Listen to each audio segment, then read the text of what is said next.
जाता है कि जब एक ही बात को कई बार दोहराया जाता है तो वो घटना हमारे साथ घट जाती है। शायद यही ट्रिक अब चीन भी अपनाना चाह रहा है, क्योंकि भारत के तेवर देखकर हालत तो खराब है, लेकिन अपने देश को यकीन भी तो दिलाना है। तो चीन का सरकारी अखबार ग्लोबल टाइम्स आम जनजीवन को समझा रहा है कि चीन युद्ध लड़ सकता है, चीनी सेना युद्ध लड़ सकती है।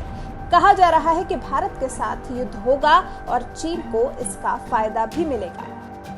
ग्लोबल टाइम्स ने अपनी रिपोर्ट में कहा है कि भारत को लेकर चीन की नीति ताकत पर आधारित है, और अगर आम लोग भारतीय उकसावे से नहीं डरते हैं तो पीएलए कैसे डर सकती है। ऐसे में देश कमजोर हो सकता है। हर किसी को ये मानना होगा कि चीन भारत पर हावी है, और ऐसे में हम भारत को चीन का फायदा नहीं उठाने देंगे।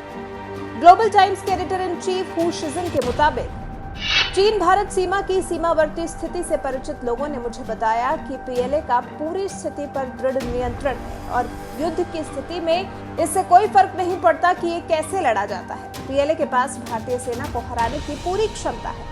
इसके अलावा भारत चीन सीमा पर चीन अपनी एक इंच जमीन भी नहीं खोएगा। इसे लेकर हम चीनी लोगों को आश्वस्त करते हैं। रिपोर्ट में आगे कहा गया है कि भारतीय पक्ष हमेशा ये समझता है कि चीन भारत के साथ युद्ध करने की हिम्मत नहीं करेगा। शायद इसके पीछे कारण ये है कि चीन ने पिछले 30 साल से ज्यादा समय से युद्ध नहीं लड़ा है, और वो शांतिपूर्ण विकास के लिए प्रतिबद्ध है। कुछ बाहरी ताकतें सवाल उठाती हैं कि अगर जरूरी होगा तो क्या हम लड़ेंगे या समझौता करेंगे। चीन जिस तरह से अपनी जनता को बहलाने की कोशिश कर रहा है, उससे लगता है कि वो आज के भारत की और 1962 के भारत की तुलना कर रहा है।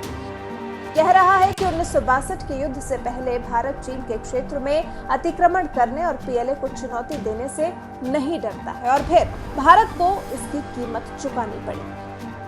मौजूदा हालात 1962 की लड़ाई के बेहद करीब है। सीमा पर हालात तनावपूर्ण है और दोनों पक्षों के बीच में सीधे तौर पर गोलीबारी की गंभीर संभावना है। भारत को चेतावनी देते हुए ग्लोबल टाइम्स के चीफ हू शिजिन ने कहा कि पीएलए पहले गोली नहीं चलाती है, लेकिन अगर भारतीय सेना पीएलए पर गोली चलाती है तो इसका परिणाम मौके पर भारतीय सेना का सफाया होगा।